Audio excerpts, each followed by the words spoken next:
Good afternoon. Good afternoon. This public hearing conducted by the Committee on Appropriations and Adjudication will now come to order. Notice of the public hearing was disseminated to all local media outlets via electronic format on Thursday, the 9th of March, 2017, with a second notice provided on Tuesday, the 14th of March. Notice of the hearing was also made known on the Guam Legislature's website.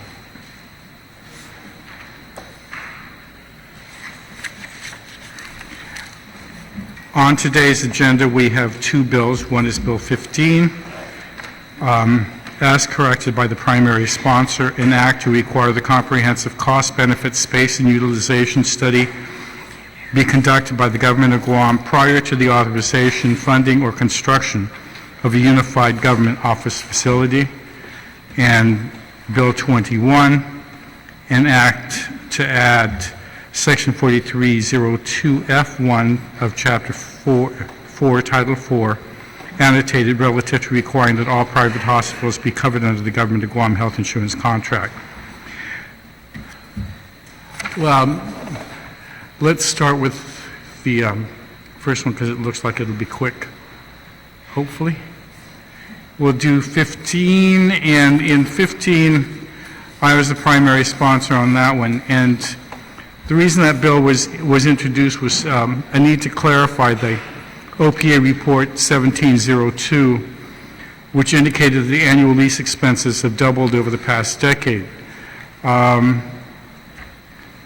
According to the report, approximately $11.7 million is spent annually. According to the auditor's report, approximately $11.7 million is spent annually on commercial office space by various government entities, and also that according to our analysis, my office and OFB's analysis, only $5.2 million appears to be potentially available when considering transition to a new government office space.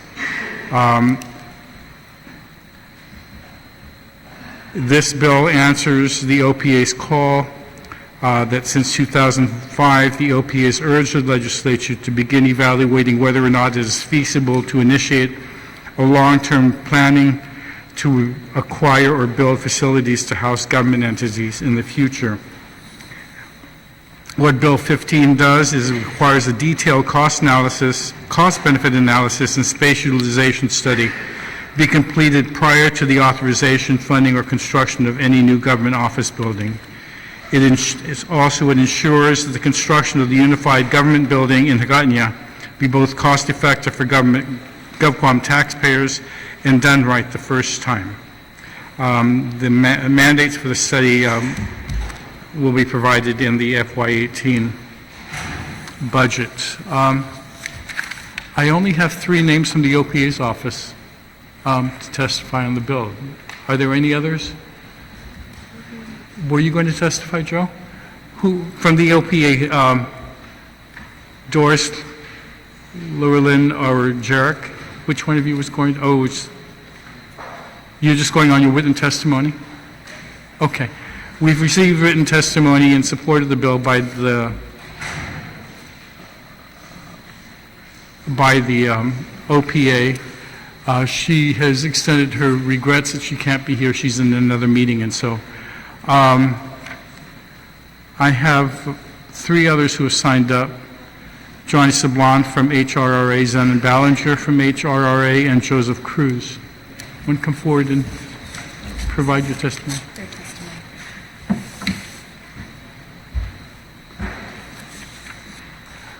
You go on your written testimony? Or Zenon as the chair? Okay. Mr. Ballinger, please.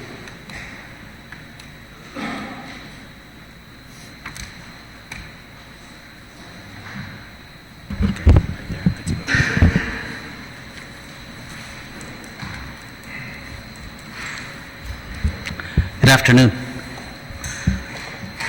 Our chairman, John Calvo, is off island. I'm the vice chair for the HRRA. I'm not used to reading, so here we go. Okay, Buenas and Hafade, Chairperson, Speaker Cruz, committee members on appropriations and adjudication. The HRRA Board of Commissioners supports the intent of this bill and provides the following. The HRRA, with its contractor matrix design group, has worked closely with Legislature and Guam to restore and redevelop our capital city and concurs that a fund source should be identified for the construction of new Government of Guam buildings. However, studies and reports have already been resourced for a comprehensive cost benefit and space utilization study.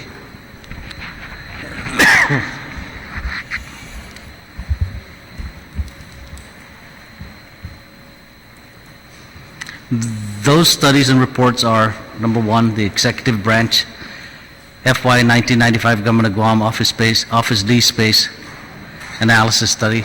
Number two, the Guam Preservation Trust 2015 Palacio Reconstruction and Site Feasibility Study. And number three, the OPA's 2005 and 2017 Update Analysis of Government of Guam Leases Report 17-02. Moreover, HRRA is already conducting comprehensive planning compared to other entities on Guam, using the studies and reports previously noted to provide a complete and inclusive government building site blueprint for the Hagatna area. Additionally, there is encouraging and positive momentum that our people have come to appreciate and accept. The transformation, finally, of our capital city to a viable and working city.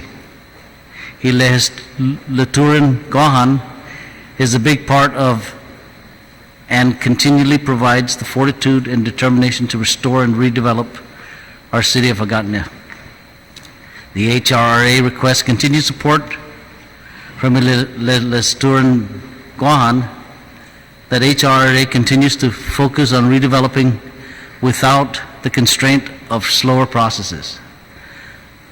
The final Hagatna Master Plan provides implementation schedule and fund source alternatives for already approved projects within HRRA's area of control. Government of Guam buildings, offices within Hagatna are already a part of HRRA approved projects. As a part of HRRA efforts to provide a sustainable and feasible Hagatna Master Plan, the planned Hagatna area is divided into 4 distinct economic districts, emphasizing the district's prominent features. The Hagatna City Center District would house most if not all of the government line agencies and the branches of the Government of Guam. Usable public lands are limited, therefore planning and designing for government offices must be quantified and specified with a construction cost, a dynamic factor in the building of Government of Guam offices.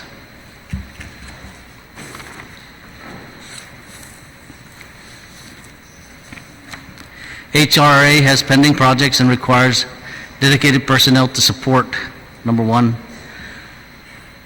settle HRRA's dedicated funding source. Number two, provide continued engagement with the United States Corps of Engineers on hydrology actions to stimulate economic growth and growth of channeling the Hagatna River and providing coastal shoreline protection measures. Number three, complete the Hagatna Master Plan along the zoning code and standards of development regulation, along with the supporting implementation and sustainability plans. Number four, prepare for and implement the 4 district economic development plans: Hagatna City Center District, Hagatna Riverwalk District, Hagatna Bay Waterfront District, and the West Hagatna Residential District. And number 5, apply for and finance the HRRA Comprehensive Economic Development Strategy, CEDS projects that would facilitate and stimulate economic development and growth of our capital city. The HRRA Board of Commissioners echoes the sentiment provided in this testimony and reiterates that the HRRA does not approach its responsibilities of restoration and redevelopment of our capital city haphazardly, but with due diligence and calculated deliberation to provide the highest and best use possible with the limited land space available in our capital city. Just like the legislature in Guam, HRA pursues the vision of a greater good for the people of Guam to provide a vibrant Hagatna as the center of cultural, civic, political, sports, and economic vitality for Guam and the Western Pacific. You can contact our office at 475-4281 for any additional comments or concerns, and we appreciate your judicious and careful review of this bill. We are, like I said earlier,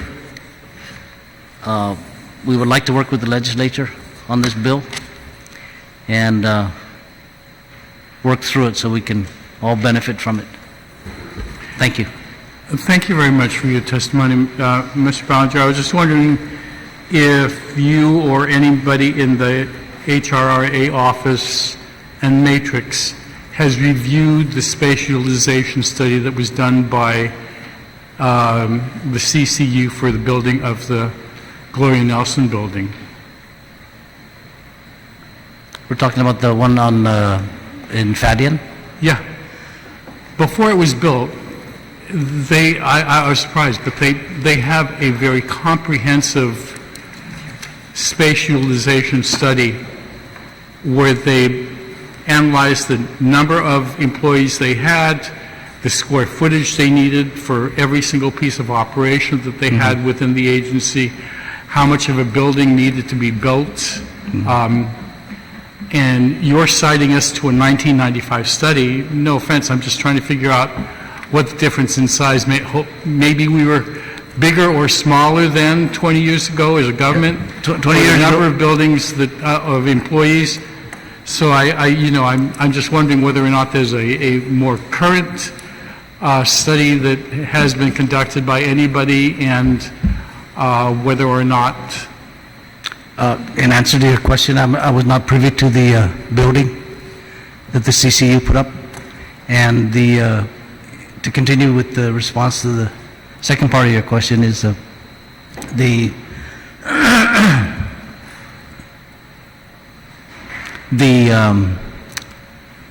terms of planning, there's a lot of different ideas out there on how to do office buildings and things of that nature. The 1995 study is the study that we have come up with, that we have found in the archives. And if there's any other studies after that, I'm not aware of them. Okay, I grant you that there is a study from 1995 for government space. I'm just calling to your attention, if you need, contact my office and you can borrow our copy of the CCU GWA plan We can do to that. see what exactly we're asking for. Okay? We can do Okay? that. Sure. Thank you. Thank you. Anybody else have any questions? Vice Speaker. Thank you, Mr. Chair, Mr. Speaker.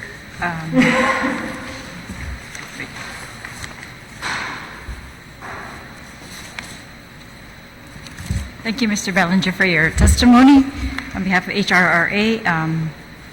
Could you just clarify for us the Guam Preservation Trust 2015 Palacio Reconstruction and Site Feasibility Study? According to your testimony, that included studies on office space in Agana also? My understanding of that study was it was a study of bringing back to Hagatna some of the line agencies and trying to utilize the space that is in the Plaza de España area and utilizing that area and the old Department of Administration building. And then in looking at that, part of the master plan is to remove the existing police department and the prison that's there and convert that into some other offices so that we can bring back to Agana the seat of government. Yes. Do you remember if that, is there information in that study that correlates with the information that is proposed to be obtained in a study that this bill is proposing? I'll have our planner answer that. Thank you, Mr. Chair and Senator Terlahi. Your question is that does the site visibility study for the Palacio have a space allocation of all the different buildings? There's 4 sets of schemes that were developed within that site feasibility study.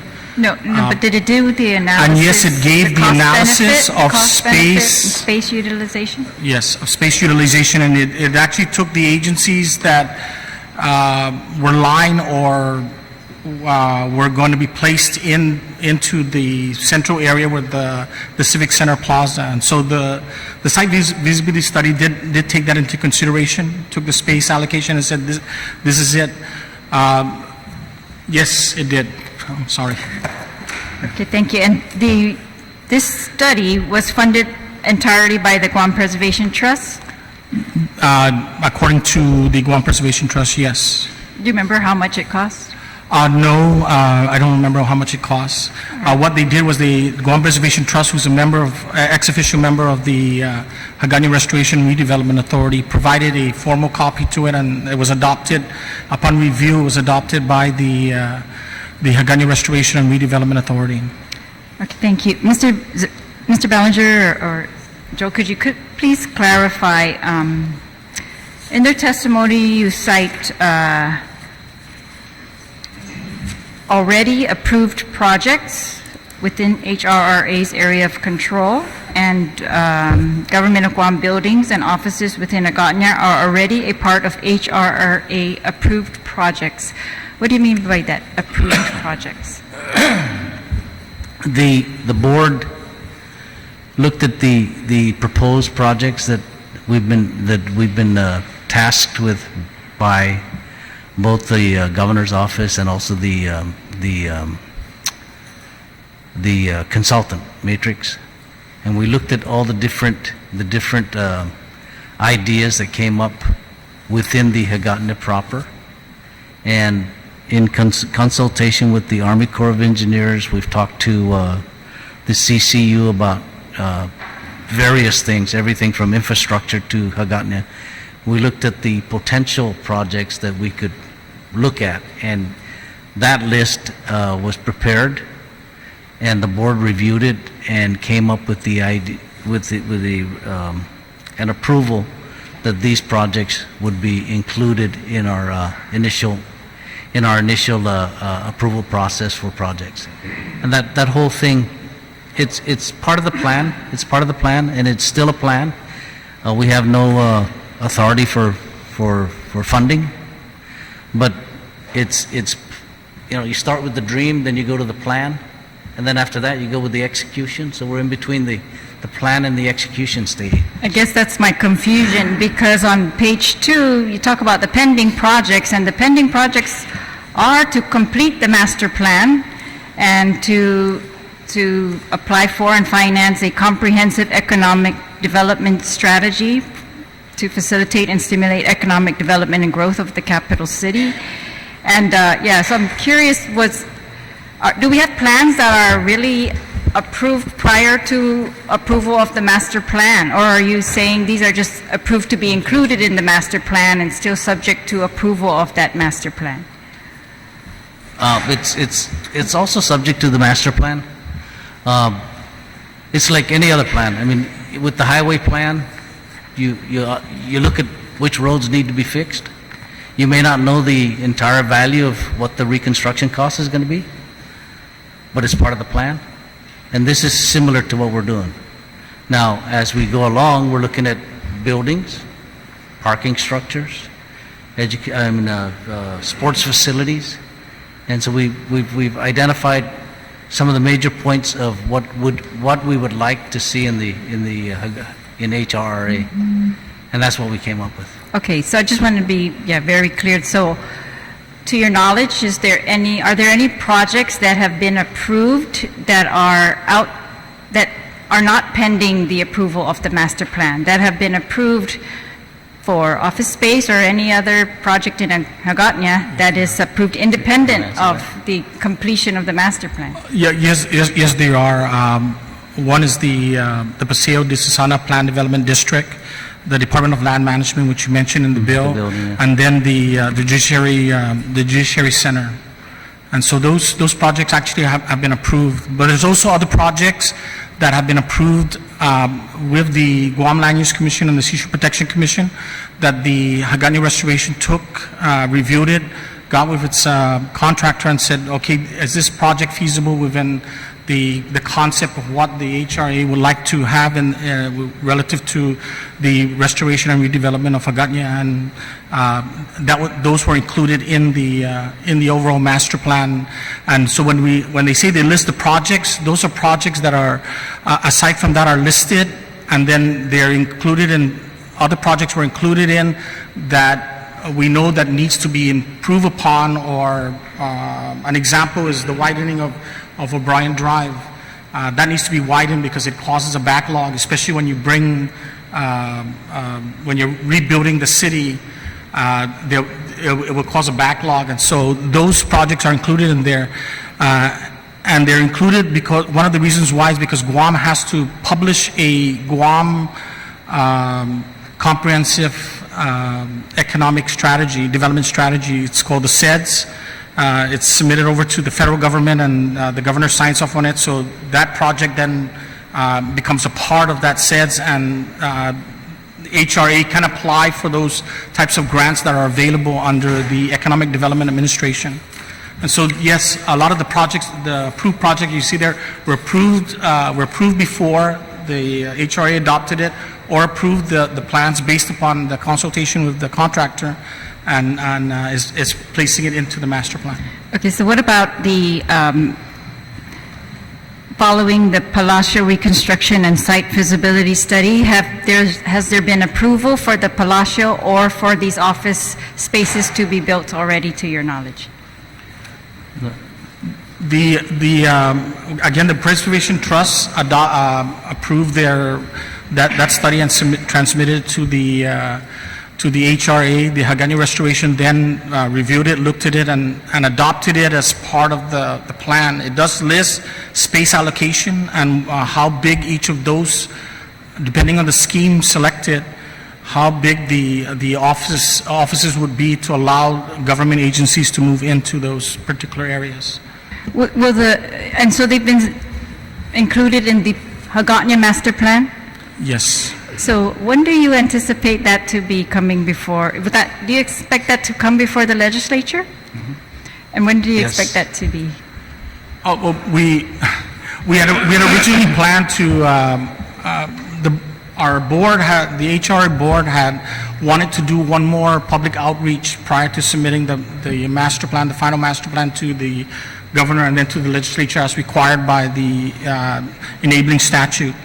However, the board felt that it needed additional outreach, and so in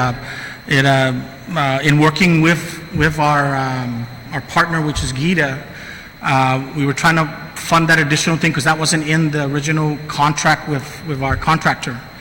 And so we're now working on that. What happened was the election came about, and there's a change in the makeup of the Guam legislature. And so one of the things we need to do is do an outreach and an in-depth interview and consultation with the various committee members of the Guam legislature. Go ahead. Thank you, Mr. Speaker. Good afternoon, Mr. Santos and Mr. Bellinger. I just have a question in regards to the development in this plan. Here in your testimony, Mr. Bellinger, you stated that it seems like you're focusing only on the building of Government of Guam offices.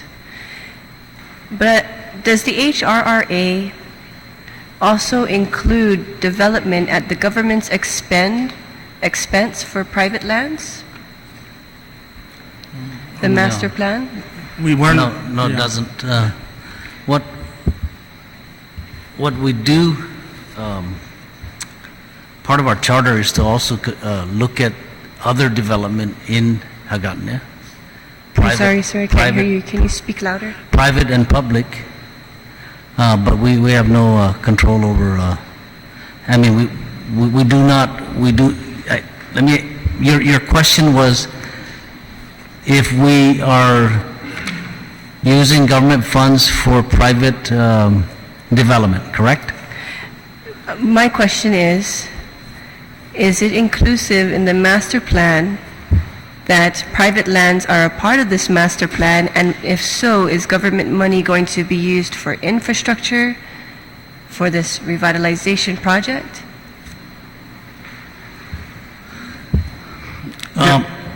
It's just a yes or no.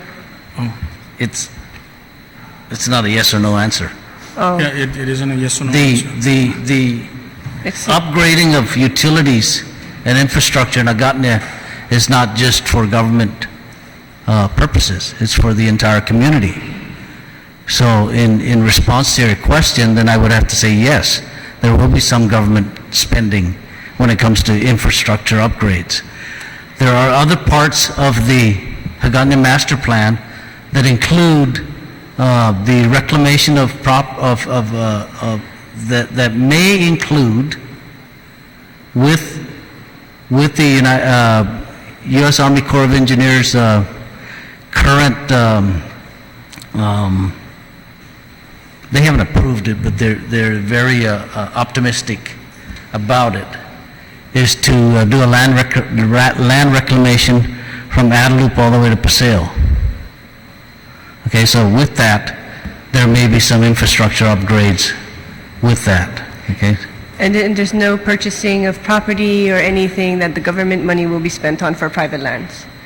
I understand the incorporation of infrastructure to help develop Hagåtña, but is there any type of private lands that are part of this HR or the Hagåtña revitalization plan that will be funded by either government fundings or that are included in your master plan? We have never discussed that, so my answer to that is no at this time. Thank you.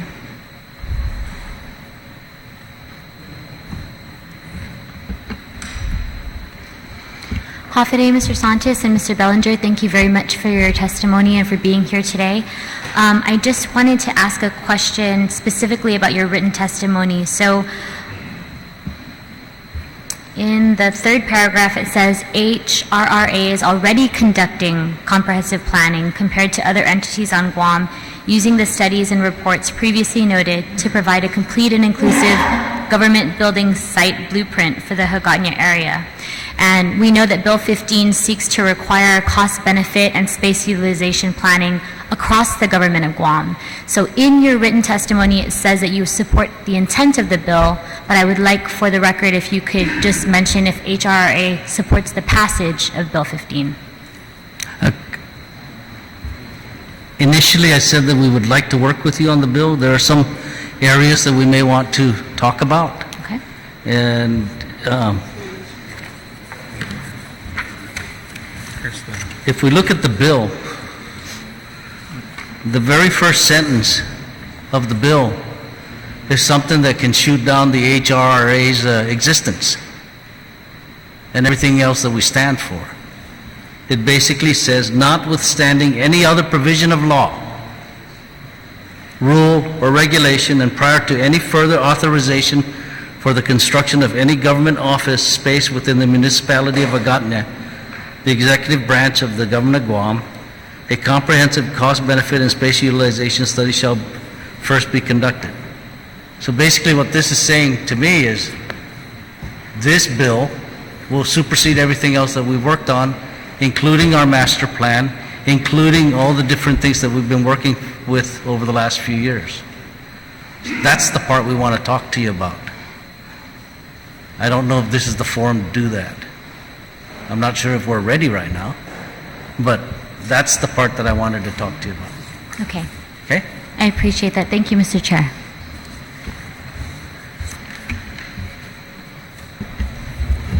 Thank you very much, Mr. Speaker. Good afternoon, gentlemen, and Hafiday. Just a quick question, because I know that the hot bonds are being utilized or has been utilized to be able to upgrade some of the facilities as well as the grounds here in Hagåtña.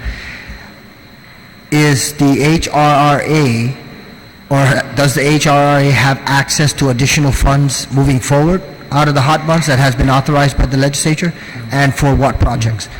And I ask this only because to tie it in with this particular proposal, I think it's excellent that we're looking at the relocation of some government facilities to Agatna, Sure. but I certainly hope that we don't isolate any possible relocation or construction of government facilities to the Agatna area, because we certainly don't want this to, at least from my perspective, have so many government structures here and not necessarily consolidated with some other private vendors and businesses that could augment the existence of some of our government offices.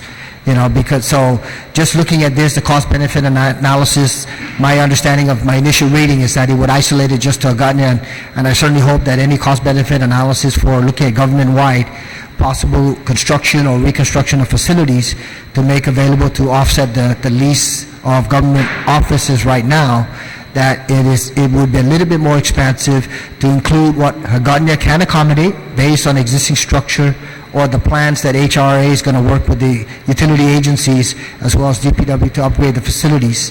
And then perhaps we could have, if not one or two locations specifically for many of our government entities, rather than just isolating it to Agatna. Because right now, the way Agatna is presented and the plans that have been approved, I think it allows for sufficient space for people to enjoy and to appreciate the entire area, and bringing all of our government agencies into one particular location may have a tremendous impact on that, you know, in terms of the enjoyment and the scenery. But I just wanted to share that with you, because as we review this, I would think that this space utilization would be reflective of and a little bit more expansive outside of Agatna, and allow for that as an option. Now, if ideally the structure can be designed to accommodate the entire number of government agencies that are presently leasing, I believe the speaker mentioned about slightly over $5 million to try to offset that. If these government agencies can sufficiently be accommodated here in Agatna, and allow also for private enterprise to expand their facilities so that it's commingled into Agatna, and it would be really the capital city that we all envision to be someday. So I just wanted to share that particular perspective, but thank you very much. I appreciate it. Right now, you're not aware of any hot bond proceeds that will be utilized for existing facilities or future facilities? We're not aware. Okay. Thank you. Thank you, Mr. Speaker. Thank you. There being no other questions, I'll just close out with asking if you can provide us a copy of this archived 1995 study. Sure. Yes, as a matter of fact, I have a copy of it here. And just, you can leave it in our office. Okay. And is your Preservation Trust plus Reconstruction Plan study on your website, or? I don't know if it's on their website, but we have a copy of it, and we can provide it to the full digital copy, and we can provide. Why don't you either provide it to the committee or upload it so we can find it? Yes, it's a thick Okay. file. Yeah, Sure. that's what I mean. At some point, everybody else wants to see what those things are, and Sure. can you provide us a copy? We have the OPA has all hers back to year 2000 or something, so we can all find that. But these archives, this archive study and this other study, I believe, provide copies to us, or send us a note as to what the link is digitally that you've uploaded to, that we can review it. Okay? Thank you. Thank you. Thank you. Thank you very Bill much. 15 is deemed heard at this point. Have a good day. Thank you. The next bill on the agenda is Bill 21. When this committee held a hearing on Bill 3-34, there was a suggestion that there may be a need to amend the current law as it relates to the RFP about what could or should be on the RFP, and to include both private and public hospitals. Why don't we hear the testimony? Let's see. Gina Ramos?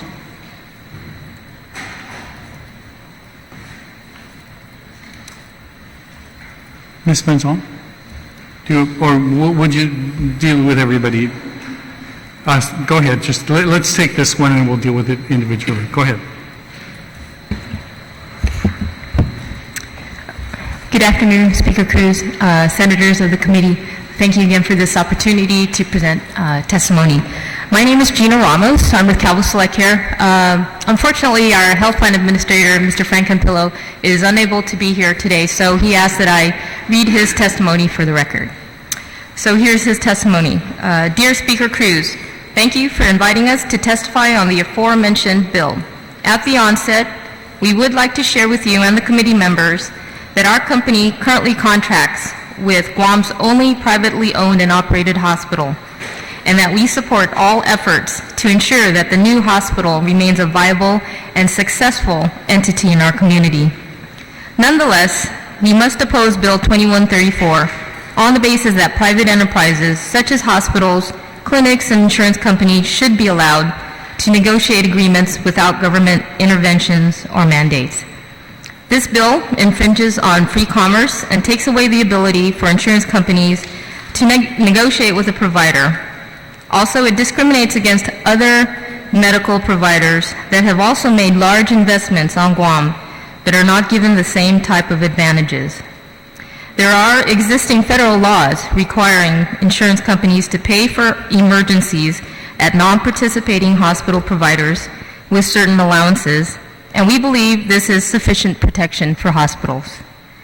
The possible consequences of this bill are that the private hospital provider will have a significant advantage against insurers, knowing that insurers must have an agreement with them and possibly demand rates that may not be feasible in our marketplace.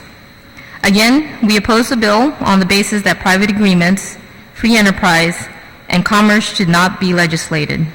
Respectfully yours, Frank Campillo, Health Plan Administrator. Thank you very much for being willing to read that into the record. Okay.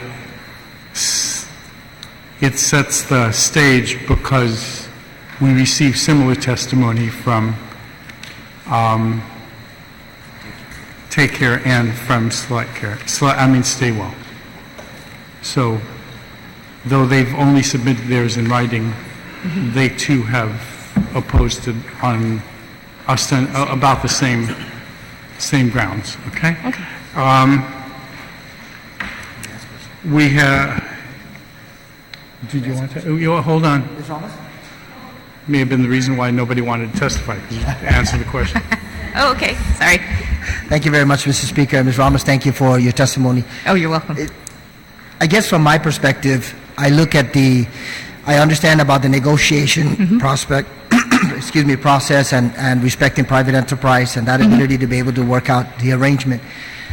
My concern is that we only have 2 hospitals on island. Right. We got GMH and then we've got our new partner GRMC. Right. Now, when we're talking about receiving extensive medical support and assistance and treatment by our people with the masses, at least from my perspective, looking at it and saying, okay, if in fact our people need to go to a facility, and the most convenient at this point in time outside of the Navy facility is GRMC, and because they've received treatment there previously, I'm looking at it as what would ultimately benefit the masses. And just including GRMC as part of the consideration of requirement for providing services, to me, makes sense. Can you convince me otherwise? Because I respect the private enterprise and the opportunity. If we're talking about a clinic, then I understand, because we have multiple clinics on island, and there are options that are available to our people here.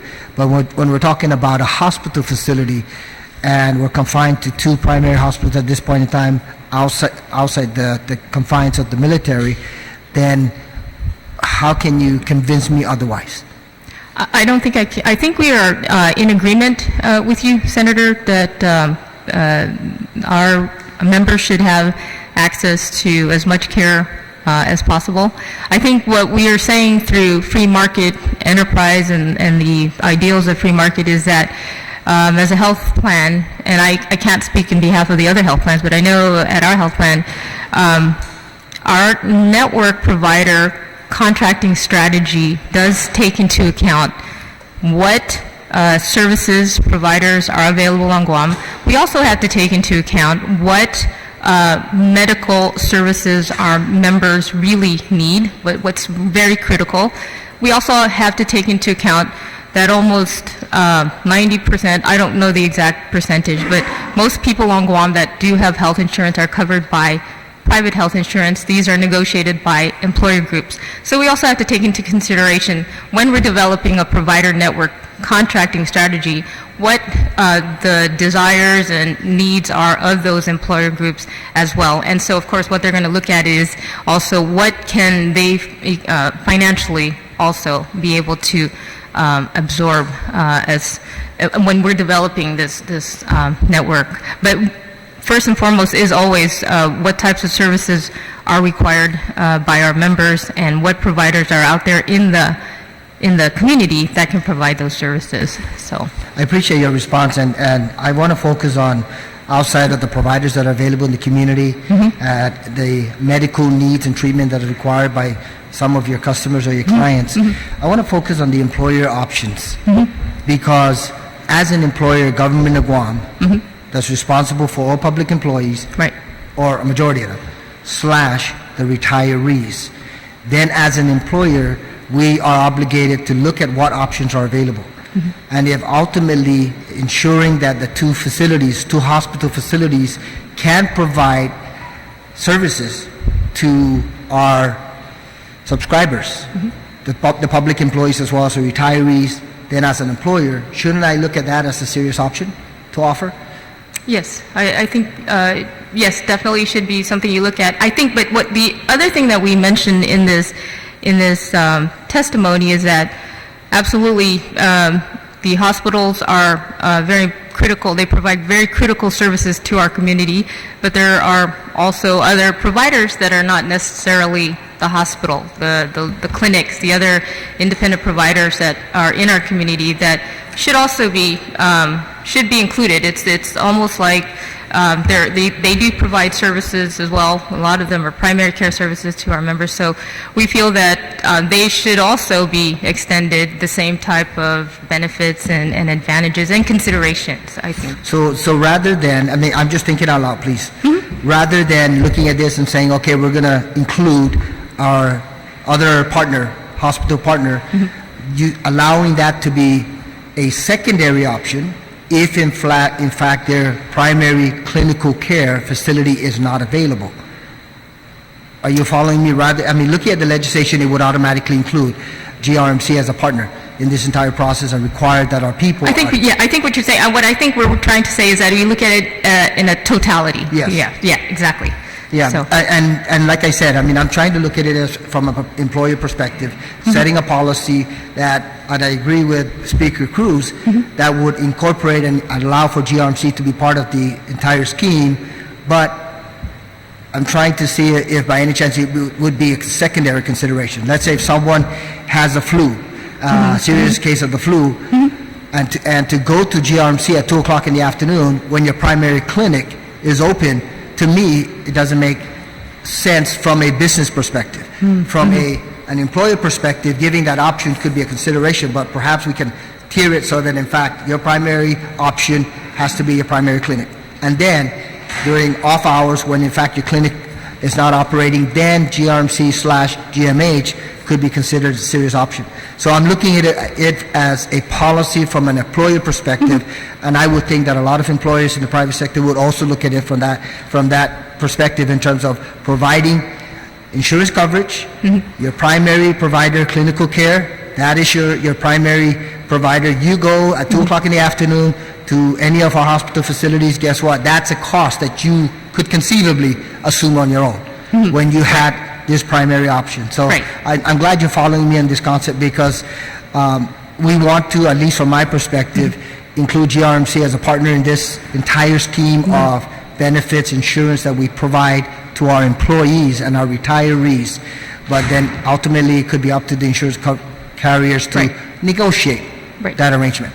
I do, if I may add, I'm not sure if you folks are familiar with some of the tenets or standards that our recent accreditation requires, but I will say that Calvo Select Care was recently accredited by the AAA-HC organization, and rest assured, within the AAA-HC accreditation, there is a standard, there is a particular requirement there that, first of all, that when we contract with providers, that we ensure that the providers provide information for their members. You know, where do I go for after-hours care if the clinic's closed, and that kind of thing. And that information is also included in our member handbook. There is also a standard within the accreditation that they do not dictate what type of providers must be in our network. However, they do require that we prove that we are surveying our members, employer groups, as to what type of providers they would like to see in our network. And they also require that we, report it to our members, what the survey results are. So it's a very transparent way of making sure that our members are included in the provider contracting strategy. So just FYI. Okay. Thank you, Ms. Ramos. Thank you, Mr. Speaker. Okay, thank you. We have two other individuals who have signed up, Dr. Nguyen and Christine Boleto. Want to come forward? Dr. Nguyen, go ahead.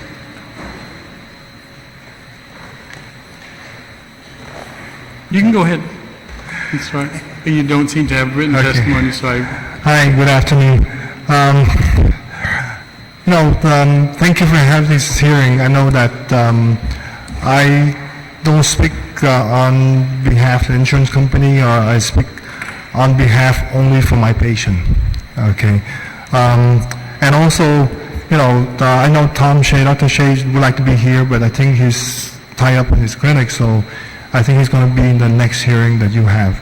But for me, this is for my patient, which is the majority of my patients are from Guam. Okay. And every time they come in and see me, a lot of them concerned about the cost of health care. Okay. And just like Gina said, we support both hospitals, both GMH and GRMC, and just give our patient a choice to go to which hospital they go to. But to mandate, certain hospital or certain entity to be inside an insurance that you provide to your employee, which your employer, is a huge mistake. When you mandate something, you lost your power to negotiate on how much it costs. If there's a lot of insurance here that does not provide access to care for a certain clinic, just because either the quality of care or the cost of care is too high. You can get the same care to one clinic or the next clinic, but the cost should be almost the same.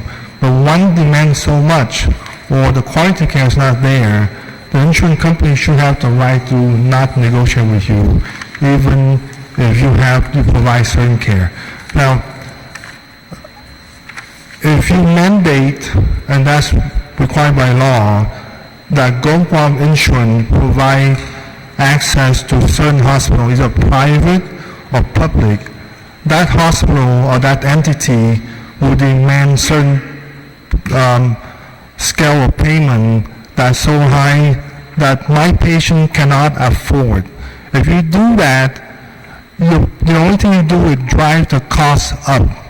Because if the insurance or that required by your mandate to pay this high amount, that means that the premium going to go up on the next year on your employee. There's no way they can do that. If I can do an appendectomy on one hospital costs $2,000, and you mandate the certain hospital that be include this insurance, and if that hospital wanted to get paid $10,000, you're stuck with $10,000. You cannot negotiate that price anymore.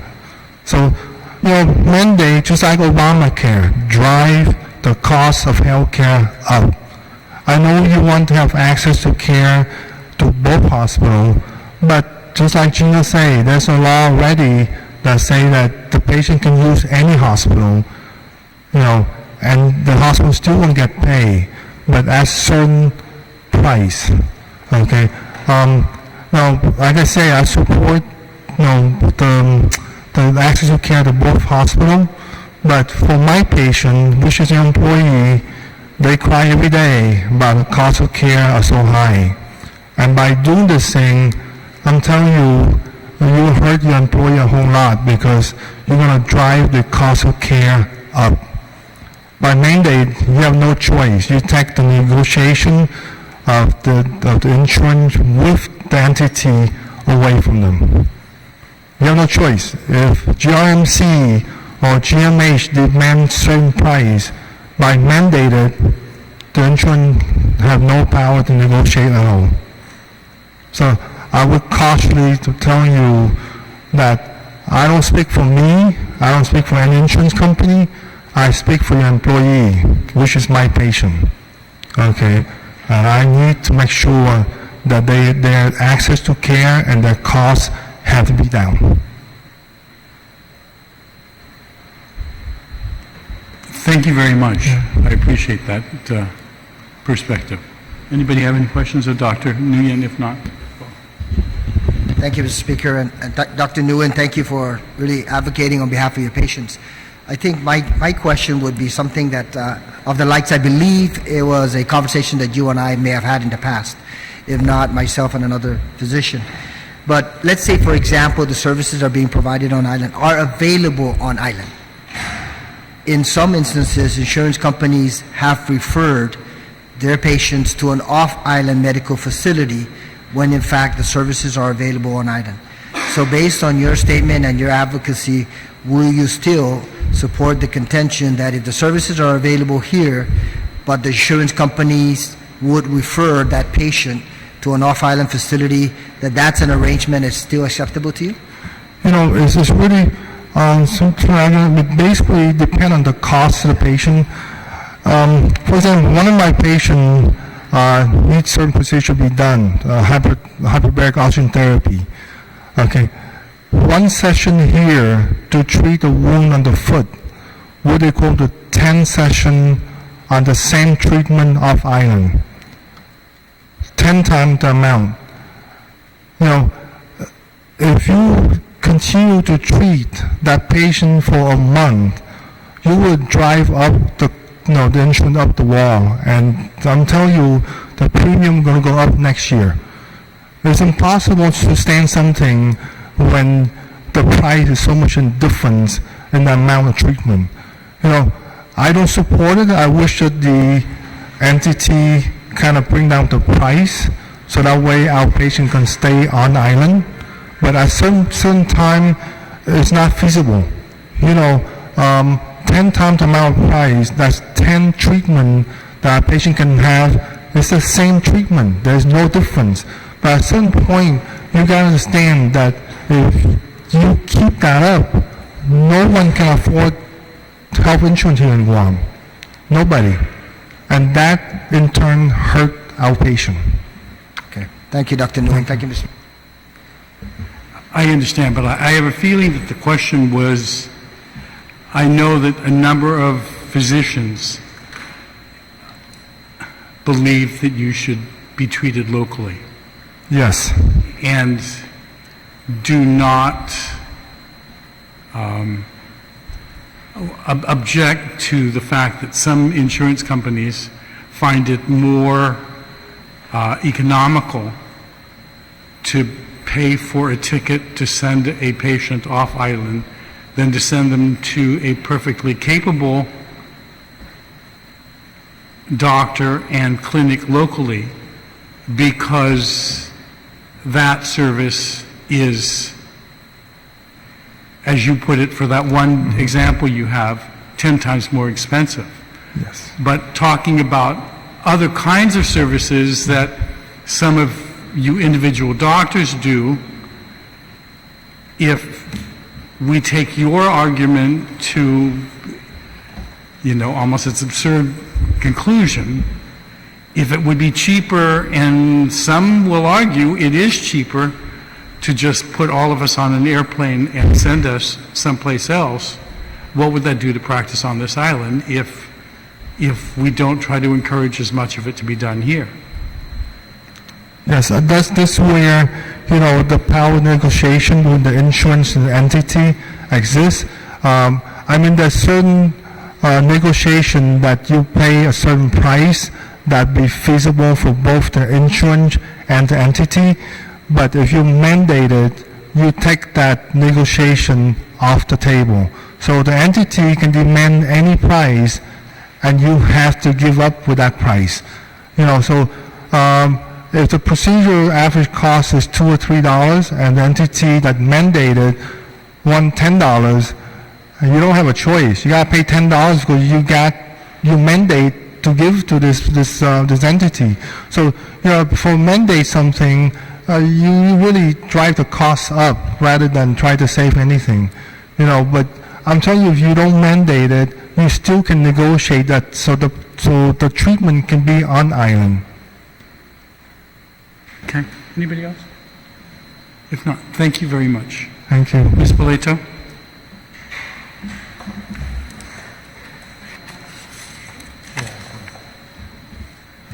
Sorry, getting used to the new equipment. Buenas and half a day, Mr. Chairman and members of the committee. My name is Christine Beletu. I'm the Director of the Department of Administration. Thank you for the opportunity to provide comments on Bill 21-34. The Department of Administration recognizes the need of Guam to provide equal access to all duly qualified providers, as well as an employee's right to choose services among them. However, we are concerned with any measure that mandates inclusion of any particular provider. 5 GCA Chapter 5, subsection 5001B, relative to the underlying purposes and policies of the Guam procurement law, identifies the following purposes and policies of procurement: to ensure the fair and equitable treatment of all persons who deal with the procurement system of this territory, to provide increased economy in territorial activities, and to maximize to the fullest extent practicable the purchasing value of public funds of the territory, to foster effective broad-based competition within the free enterprise system. The proposed bill violates the spirit and intent of the law, as it would provide special recognition and treatment to the private hospital on Guam. Although not specifically named, there is only one private hospital on Guam. Therefore, its statutorily mandated inclusion violates the intent of fair and equitable treatment. It is also noted that this requirement would only extend to privately owned entities and not to public hospitals. Further to this, other providers on island could petition the government to also ensure special inclusion in future health insurance benefits. Another concern is the disparity in prices as demonstrated in the attached fee schedule. I hope the committee was given copies of my testimony with the fee schedule attached. As you will note, the difference in cost for services does not allow the government to maximize to the fullest extent practical the purchasing power of public funds of the territory. Instead, it forces carriers to accept whatever fees are established by the private entity.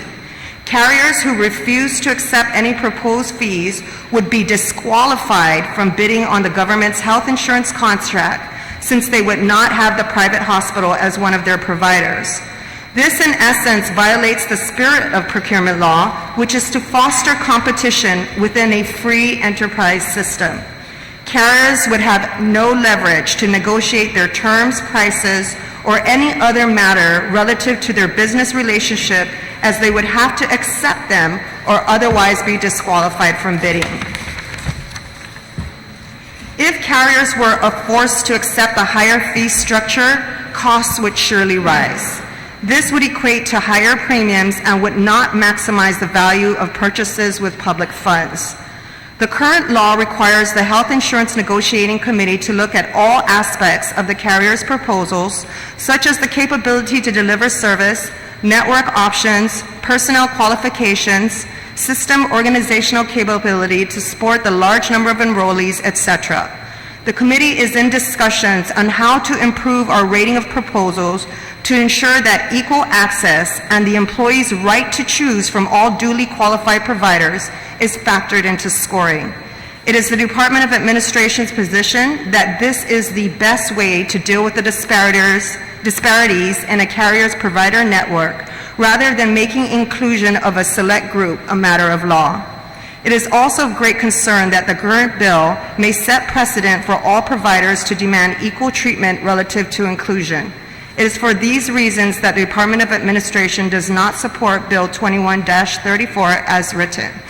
I also wanted to clarify relative to Senator Uggan's question. With Take Care is the only provider that does not include GRMC, so Government of Guam employees and the retirees are provided access if they're enrolled in Select Care and Net Care.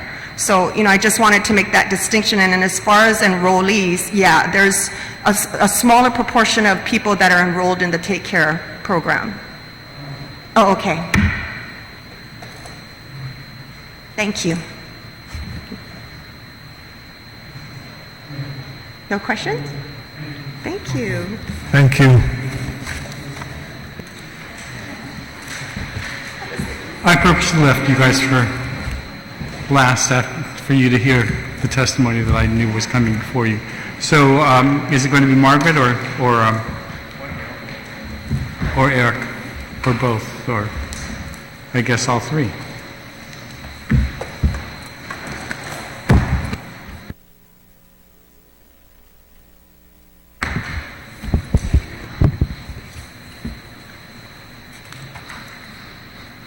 Mr. Speaker, Honorable Senators, thank you very much for allowing me, Eric Plinsky, to join you today on behalf of GRMC. I have our CEO, in particular, I'll mention my long-lost friend, Senator Castro.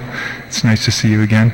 And Margaret Bengzone, our CEO, is here, and our legal counsel, Lindsay Wilson. I'll read our testimony for the record, and then we'll be able to have Margaret and Lindsay share in any dialogue and questions you may have. Dear Speaker Cruz, thank you for the opportunity to provide testimony for Bill number 21-34, which ensures that all companies or other legal entities providing or applying to provide health insurance or the provision of health care shall have contracts for services with all private hospitals operating on Guam that are providing health care services to any and all their subscribers. Guam Regional Medical City, we'll refer to as GRMC, fully supports Bill 21-34 for the following primary reasons. Number one, the bill ensures access to specialty health services, many of which are only available at GRMC, while reducing the risk of excessive individual financial burden. In line with its mission, GRMC provides a full range of medical services, including specialty care that responds directly to the community's health challenges, but were previously not available to the people of Guam and Micronesia. We have, for example, invested in world-class services to address cardiovascular disease, strokes, cancer, and diabetes, which rank among the highest causes of death on our island. If the health plan selected by Gov Guam does not have GRMC in its provider network, the burden of funding these services shifts from the health plan to the individual patient. This runs contrary to fundamental rationale for securing any form of insurance, which is to protect an individual from risk, especially catastrophic risk. This is particularly applicable in the case of health insurance, where there is a need to ensure access to services required to restore health and quality of life, especially when such services involve a financial burden that grows in direct proportion with the severity and acuity of the health condition that is being addressed. When a health plan decides not to place GRMC, or any hospital for that matter, in its provider network, that health plan will generally require the member to pay the hospital in full and then seek reimbursement from the health plan at 70% of allowable charges. The problem is that the allowable charges are determined by the health plan and rarely have anything to do with the actual billed charges. Allowable charges are usually defined by the health plan as the lowest in-network negotiated rate within the region or the Medicare rate as an example. For example, let's assume a GovGuam Health Plan member is transported by ambulance to GRMC, which in this case we'll say is out of network. They're not even conscious, so they're not choosing to go to GRMC, for a life or death medical emergency and gets admitted for 5 days. Upon discharge, their bill is $40,000 and has no negotiated health plan discounts. Additionally, we'll assume that the patient, by some miracle, will actually have the $40,000 to pay the bill, since no discount, or their credit card limit is so high that they can use their credit card to pay it. We understand that likelihood is slim to none. But we'll say that happens anyway. So they can at least then qualify as a result to seek reimbursement from their health plan at 70% of eligible charges. Upon, of course, submitting proof that they actually paid the bill and their medical records to support that. However, to their dismay, they find out that the health plan has determined allowable charges to be $20,000 since that was the lowest in-network negotiated rate within the region for the same services. Therefore, the member's reimbursement would be 70% of $20,000 or $14,000. The reimbursement of $14,000 is only 35% of the billed charges, and therefore the member would be responsible for the out-of-pocket cost of $26,000. Now, if GRMC had been in that network, or a network provider for that GovGuam health plan, the GovGuam member would have had an out-of-pocket cost of at most $4,000 due to the out-of-pocket annual maximum for that hospital stay. Bill 21-34 will help protect GovGuam health plan members from excessive financial burden when seeking hospital care on Guam while ensuring access to life-saving and limb-saving services that are now accessible on island only at GRMC. Secondly, number 2, the bill complies with federal health care standards on equal access and free choice. The equal access provision in 42 CFR section 1396A-30A states that the state health plans must provide such methods and procedures relating to the utilization of and the payment for care and services available under the plan as may be necessary to enlist enough providers so that their care and services are available under the plan at least to the extent that such care and services are available to the general population in the geographic region. The Guam State Plan complies with this federal standard, thus ensuring that care and services are available to Medicaid and MIP beneficiaries at least to the extent that such care and services are available to the general population on Guam. If Bill number 2134 is passed into law, it will guarantee the same equal access to all hospitals on Guam for GovGuam Health Plan members as is available to all Medicaid and MIP beneficiaries. Conversely, if the bill is not passed and the health plan selected does not have a GRMC in its network, the GovGuam health plan members will have or will be disadvantaged in terms of access to vital hospital services, even in comparison to the island's most disenfranchised members of our community in Medicaid and MIP. The Guam Medicaid State Plan also adopted federal free choice standards which ensures that any individual eligible under the plan may obtain services from any institution, agency, pharmacy, person, or organization that is qualified to perform the services, including an organization that provides these services or arranges their availability on a prepayment basis. The passage of Bill 2134 will provide GovGuam Health Plan beneficiaries this same right to choose any hospital on Guam for health care services they may need. It is important to realize that patients are generally taken to the closest hospital for emergencies due to the risk of death or serious bodily impairment, especially when they are transported in an ambulance. In addition, the majority of hospital admissions result from an emergency room visit. Therefore, GRMC feels that it is both unreasonable and unethical for a health plan to limit or restrict coverage to one of only 2 civilian hospitals on Guam, or worse, encourage use of off-island providers, especially when GRMC is the only one on island that provides advanced specialty care. Requiring that all on-island hospitals be included in the network of any GovGuam contracted health plan can certainly not be construed as the government exercising undue influence over the operations of a private enterprise, as such requirements are already broadly operative at the federal level, and specifically in the case of GovGuam's own state plan. In addition, if the bill is passed, this requirement would be imposed on all plan bidders and would not in any way disadvantage any one plan over any other in the selection process. Once again, GRMC fully supports Bill 21-34, and we sincerely appreciate the legislature's commitment to raising the level of health care on Guam and its continued support of GRMC. Thank you very much, and any questions we'd be glad to take. Thank you. Have any questions? No? On this side? On this side?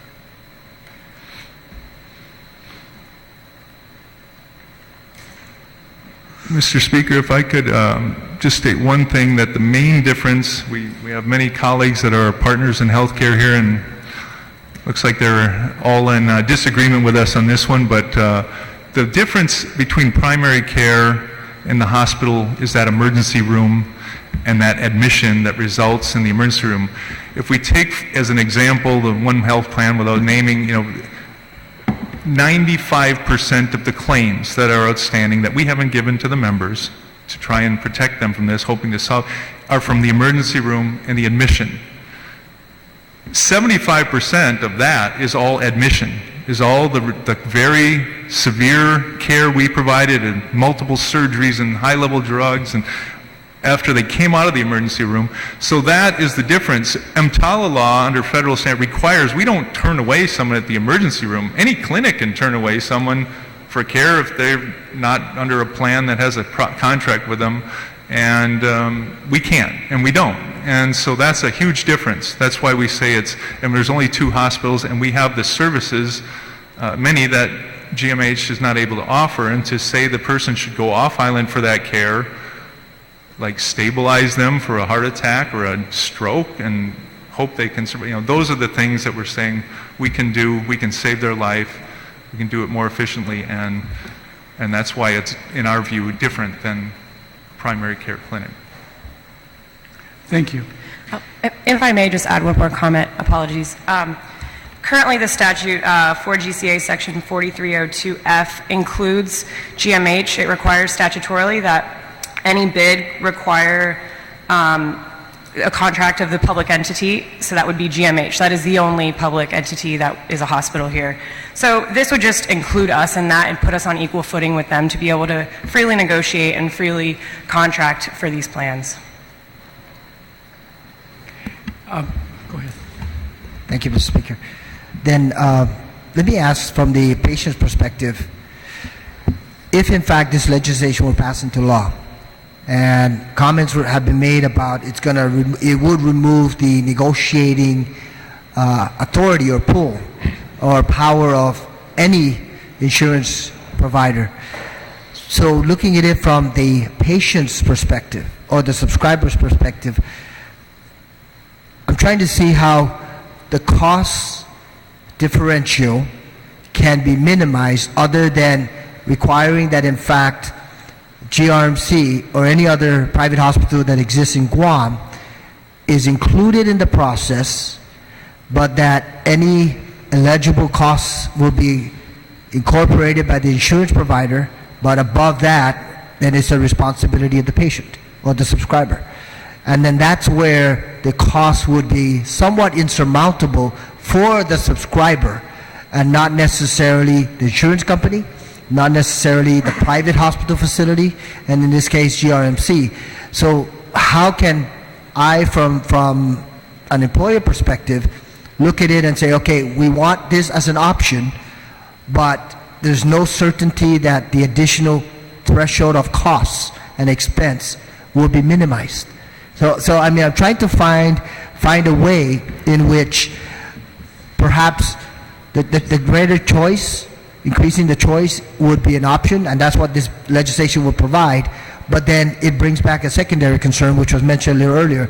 It could conceivably increase the cost for the subscriber when in fact they pay on a monthly basis a premium to be able, and the government as an employer pays a premium so that employee or that retiree can have access to treatment? Well, with respect to the impact of GRMC on the cost of healthcare services in general, so I know there's a lot of discussion and even speculation about what bringing these services would mean to the island and the cost of healthcare on the island. Point of fact is we have successfully negotiated contracts at reasonable prices with 3 out of the 4 insurance companies. Some of them are insurance companies that GovGuam already contracts with. So to the extent that we give in to this speculation about, oh my God, the insurance companies now lose all leverage and GRMC holds all the levers in terms of pricing is really doesn't give credit for the track record that we've established over the last year, which is to say that we've been reasonable and we've been cooperative and we've been supportive of GovGuam and its broader intent to provide quality healthcare services. Now, with respect, and that's the perspective of the provider versus the insurance company. From the patient's perspective, though, if we're concerned about cost, as Eric pointed out in his statement, the most important reason to have insurance in the first place is that you want to be protected from incredible expenses that could occur if you get very, very sick. And the reason you pay these premiums is to buy that protection. And to the extent that there may be marginal increases in premiums, may be justified by the fact that you are now covered for a broader range of services and a higher quality range of services and available services on island. So whenever you buy insurance, you're buying protection. And you're buying protection from, as an individual, from very large, unusual, unexpected, and unplanned for expenses. And you're buying protection. And that's what the insurance premium provides you. And the other thing that I will note is that ultimately, and I'm sure that is what guides the honorable senators, is really the North Star needs to be what makes the most sense for the patients of Guam. Not what makes most sense for the insurance companies, not even what makes the most sense for GMC, but what provides the most sense and the best sense for the patients in Guam. And we would submit that by that standard, it is giving that patient access to all the services that are available on Guam that are available to the rest of the population on Guam. As Eric points out as well, Medicaid and MIP provide that protection to its membership. So Medicaid and MIP require that for as long as you're a qualified provider, you have to be in the Medicaid and MIP network. And so the Medicaid and MIP beneficiaries do have access to GMC services across a broad range. Now, if we say that we're not going to make the same requirement for GovGuam employees, we're effectively saying that you're in a position of disadvantage versus even the most disadvantaged populations, which are really Medicaid and MIP beneficiaries. So to put forward the position that by requiring this is somehow restraint on trade or excessive government interference in private enterprise is really not a plausible argument, because those requirements are already applicable at the federal level and are already in fact embraced by GovGuam's state plan. The other point I would make is that there's a sense about, might some plans be disadvantaged over the other, but by requiring this precisely, you're saying that all plans are on equal footing in terms of the range of services that they need to offer to GovGuam.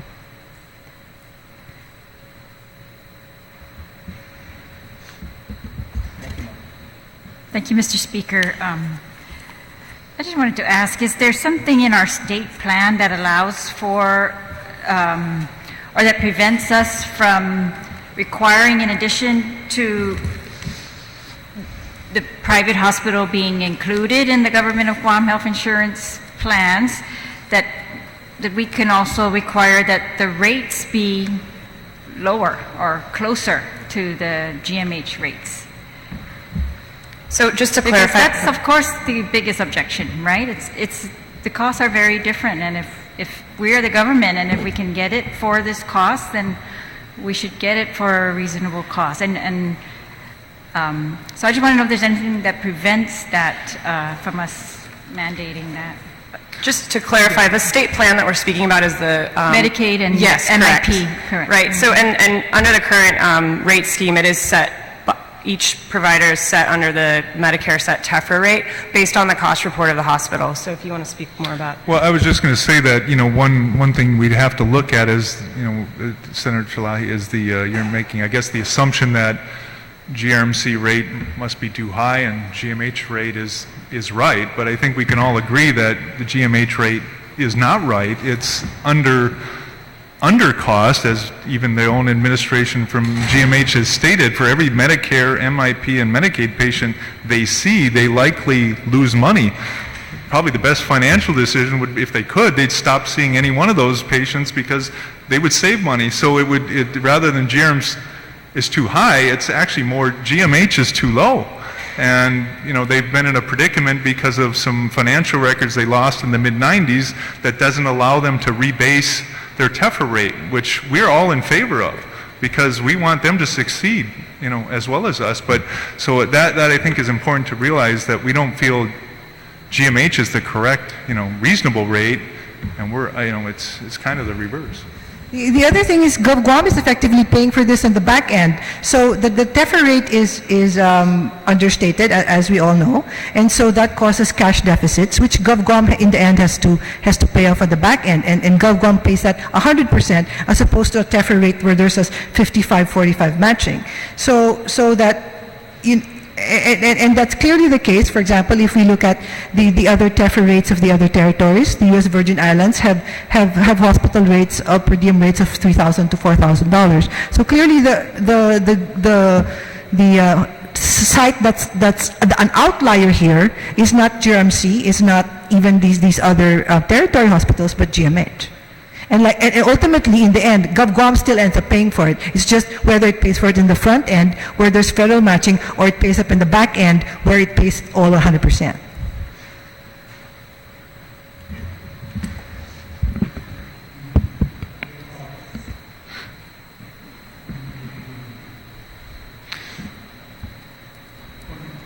Thank you, Mr. Speaker, and thank you all for your testimony and for coming today. You mentioned earlier, Mr. Plinsky, about providing services to Government of Guam employees. So you're currently covered under certain plans. Is that correct? Right. We actually don't get to make the decision about whose network we're in. We're actually the beneficiary of the health plan their willingness to put us in their network, and we have network agreements with 3 of the 4 health plans. So, that must say something, that we're not so unreasonable. If you didn't have a health plan contracted with us, I think you would have a legitimate argument to say GRMC must be unreasonable and overpriced because no one wants to deal with them. But that's not what the case is. It's one hasn't, but what happens when you have one, it starts a reverse ripple effect. The others have to compete with that one because that one now has a cost advantage. To put us in their network, yes, it costs some more. If they continue and try to steal the members away from the other plans because of a cost advantage, then other plans start dropping us from the network, aka Staywell, who has just begun offering a new concept of, here's your option to GRMC, it's going to be higher, but we'll give you a lower rate if you don't put them in your network. And then we have the same situation as Take Care, where the patient now is the one bearing that burden, and they're paying their premiums. They expect care, but when they get that huge bill, especially after they just were sometimes facing a life-threatening illness, how fair is that? And that's what's happening. That's what we are trying to say, is this, allowing this to continue can further ripple to where other plans say, well, we got to, and Select Care, Frank, if he was here, he told me on the phone, Eric, it looks like that model might work. We got to start considering it. So, he could say maybe that was a joke, but, that's the issue at hand. And then more and more, members are now basically covering all their own bills. We gave the one example where it's not on 70% of eligible charges likely means 20 to 30, maybe 40% of billed charges. Ms. Boleto gave an example of some rates. I just want to clarify that she compared some random sampling of maybe some rates she got, it looks like from an old charge master, because many of these are not valid.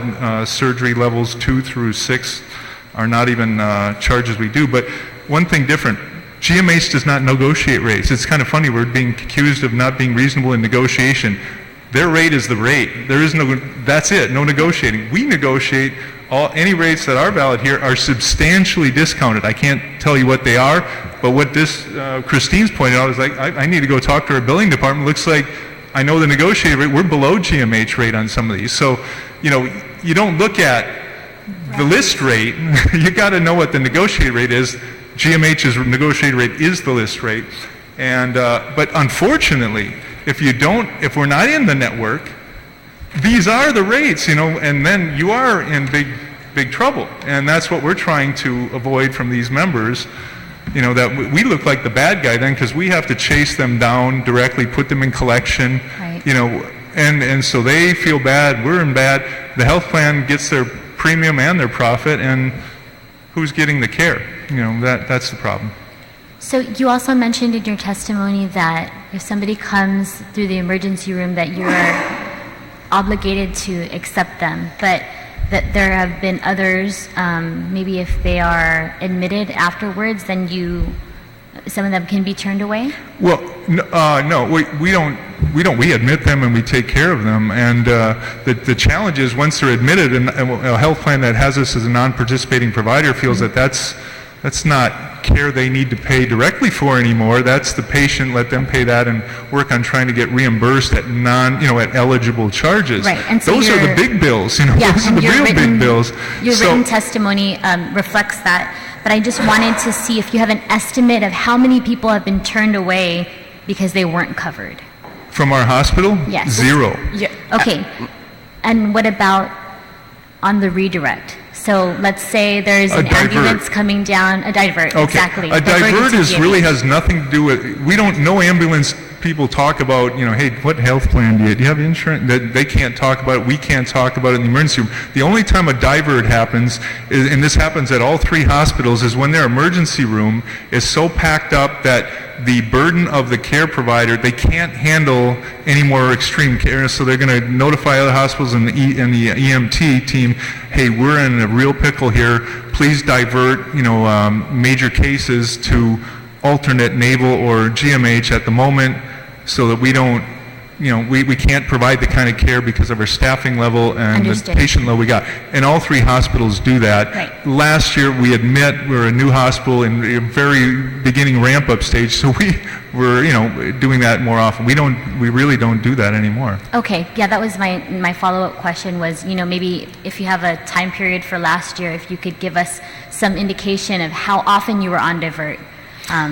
And I understand that you were, just ramping up and opening your doors and making some adjustments there.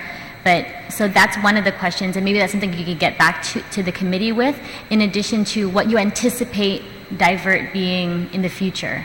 Because, if, let's say, the bill passes and it's mandated coverage.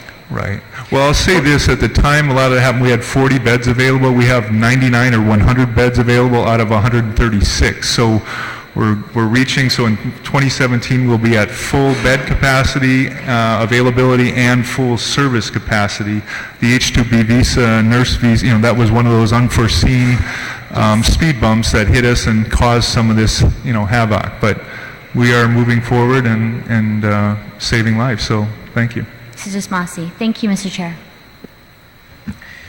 Mr. Speaker, in full disclosure, I've known Eric for 10 years when I stayed in the CNMI, and Not to mention he married my cousin, so I just want to put that all out there. That said, Eric, welcome to the Southern Marianas.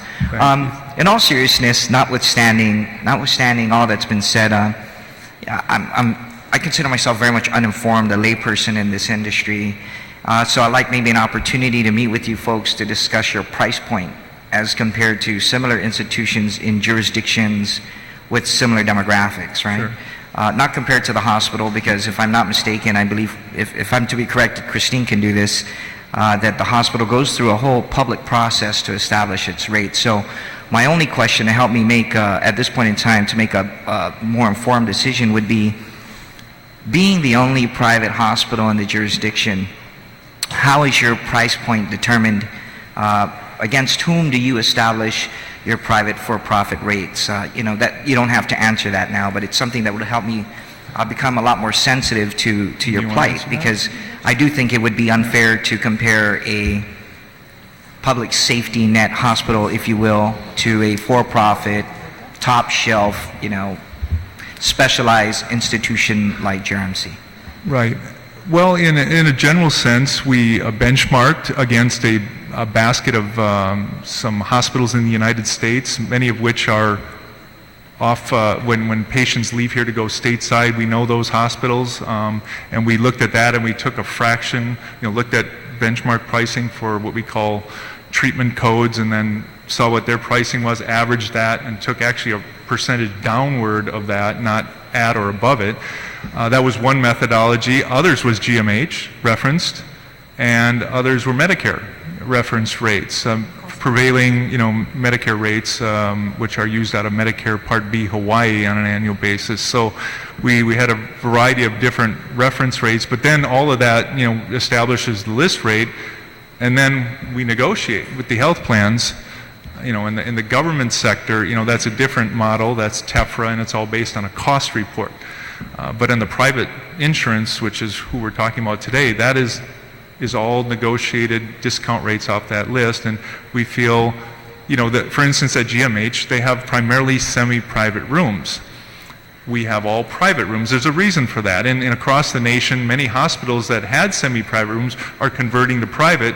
It's not to make a big buck. It's because the transmission of hospital-acquired conditions is much greater in a semi-private room environment, where not only is the patient sick next to each other, but the family and the friends all coming in that may also have contagions is easily spread. So we made that decision for that reason. We didn't create private rooms to create a high-end condo concept, so that is the theory behind it. And some people thought otherwise, but so our rate, of course, as a private room is expected to be more than a GMH semi-private room rate. And then when you look at the rate she gives you, remember theirs is list rate and ours is substantially discounted. It's actually not that much of a big difference when you know the negotiated rates. Unless you're not negotiated, then it's a big difference. Okay.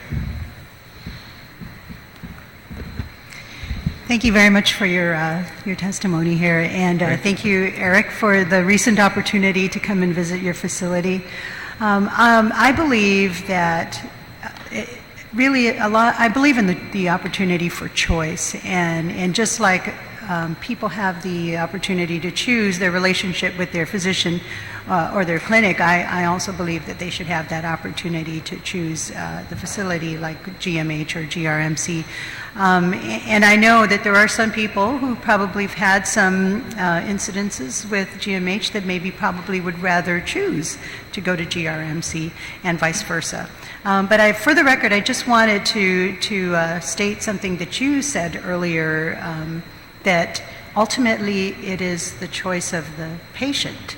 So is that true that if they were, for example, in the ambulance, and of course they were conscious, not all of them are, but if they were, and they said, no, don't take me to GMH, take me to GRMC, do they still have that opportunity? Even maybe this question could have been directed to some of the insurance companies, but ultimately, is it really up to the patient, though, to say, I want to go here instead of... It should be. I mean, the EMT folks would probably be able to best answer, when that those patients are in that ambulance, and when they request something, if they're conscious and they can, if life's not on the line, they may be overruled. If life is on the line and they say, I want to go to GRMC, but GMH is right now, they're probably not going to, I would assume, not take that chance. But the challenge is that if a patient doesn't understand, they want to go to GRMC, but they don't understand that their health plan is not, 70% of eligible charge. What is that? 70%, 80% if it's in network, 70% of eligible charge.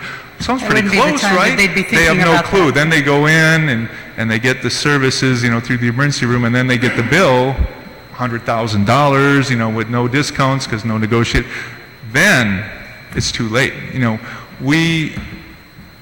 We have these bills, like you said, and I'm sure your lives will change when we deliver those bills to the patients and they want to talk to someone because they were totally, I've been confused. I never was explained this eligible charge concept.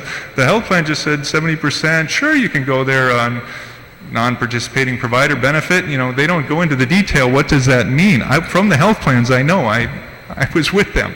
And that's when things start getting real ugly because by that time they have a burden, not only their health burden but their financial burden, and we've been holding those bills because we don't think it's fair, but we ultimately have to have someone take responsibility, and it's getting very close to that time because we haven't had that health plan come to us. We've been reaching out constantly to negotiate some reasonable settlement, but we'll see what happens. Thank you. Okay. Thank you. Thank you for your testimony. I just have, you made reference to the fee schedule that was provided by a Department of Administration. Yes. So can you give us a copy, if we can see a copy of a true fee schedule, maybe not the, perhaps Medicare and MIP, so that we can make our own comparison? Yeah, what we do, with Medicare, MIP, and Medicaid for inpatient, they don't pay us based on, they really don't care what our fee schedule says. They pay us on a per diem rate. In our case, it's $5,075 per inpatient day. It's all inclusive except for the professional fee. So they don't really, based on reimbursement on what the rate says. They just look at eligible inpatient days and pay us number of days times that rate.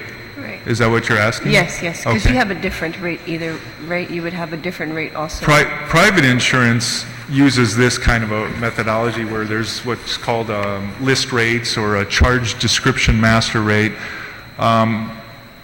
I don't believe we're going to be able to just give you, this is my boss, so whatever she says happens. I will, see if we could maybe at least random sample. You understand? I guess the thing to understand, and we're happy to share with you sort of general pricing information, but the important thing to remember is that there's a list price, as there is in all hospitals in the United States. So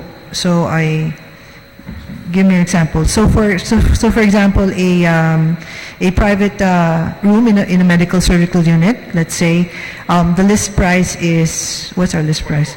$2,400. Most health plans get a 50% discount to that.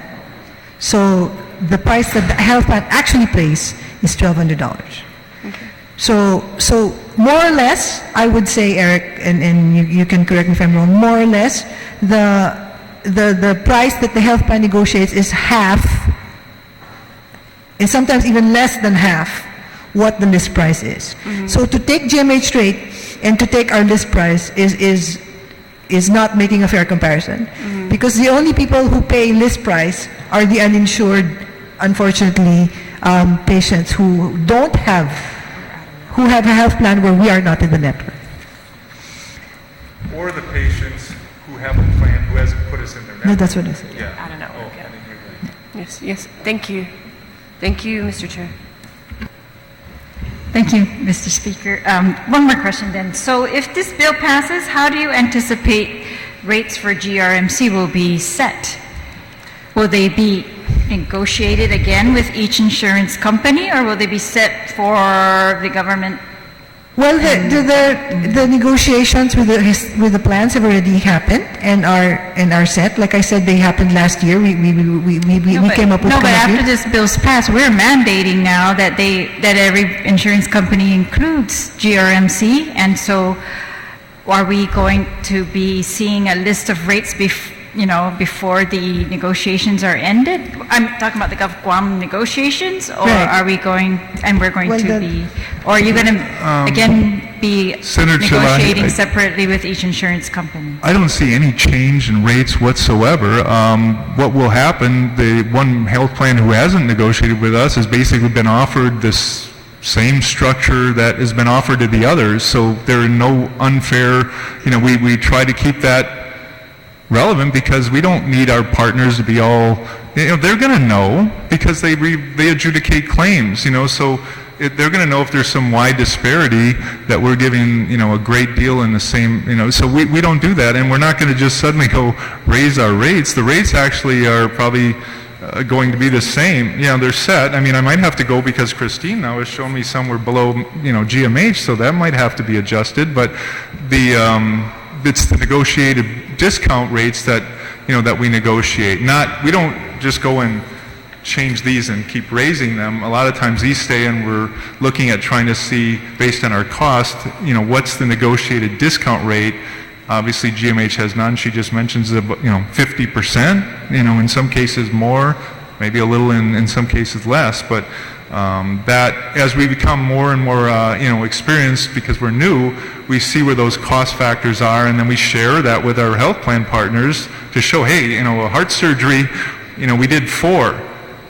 Maybe by the end of 2017 we've done a dozen. We start saying, hey, we got to work on this. We can't offer this price anymore because we didn't have the experience. Now we're seeing more and more costs. It's not viable for us. We have to go up, but it's not a mandate.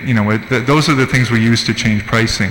It's based on negotiated discounts rather than. I think the point is that we've already negotiated our rates for this year for the health plans that have contracted with us. So there's not going to be. We're not going to Right, renegotiate. but the government isn't. Oh yeah, sorry. The government is about to, and I mean, they're going to begin negotiations soon for a new contract, and that's Yeah. what I'm looking at. Yeah. And how are the rates then if this bill passes, that means we're going to mandate that they include GRMC, and so how will those rates be set? Are they going to be set in the RFP, Christine, perhaps?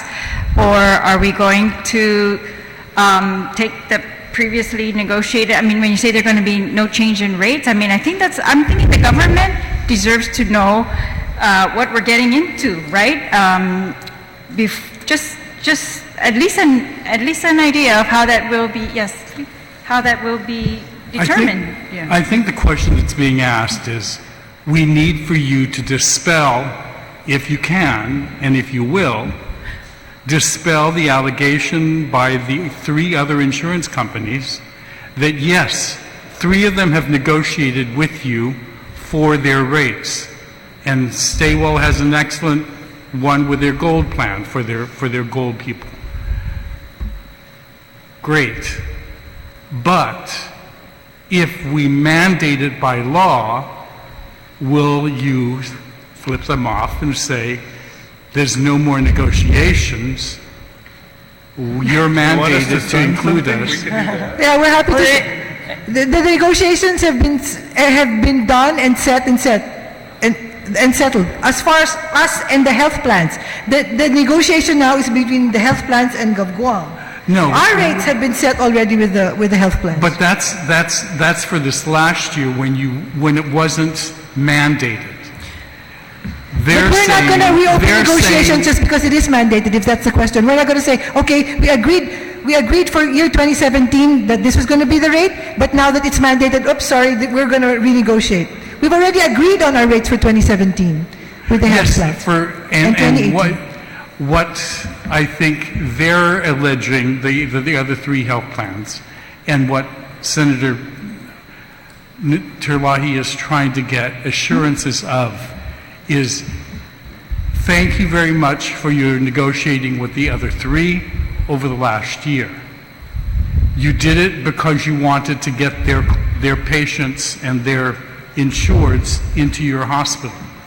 So you negotiated with them a reduced rate of 70% or 50%, but that's because you wanted the business.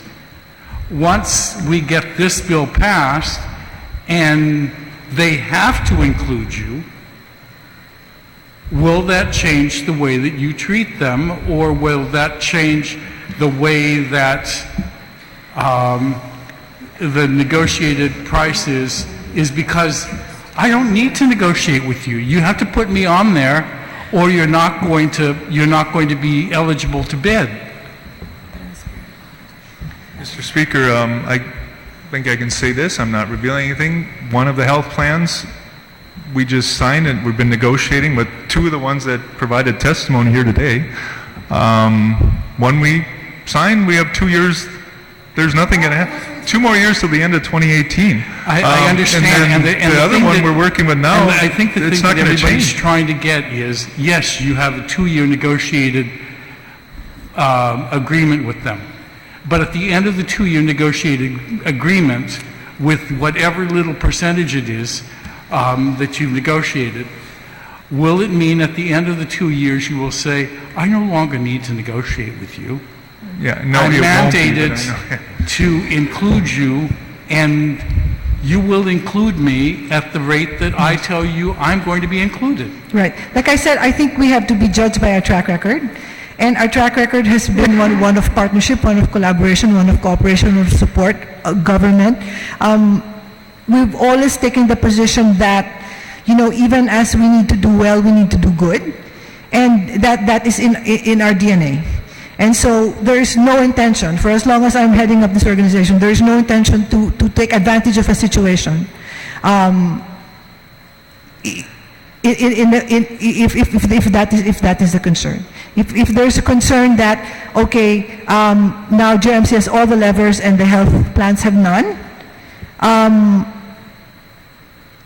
you can only judge us from the way we've been and the way we are.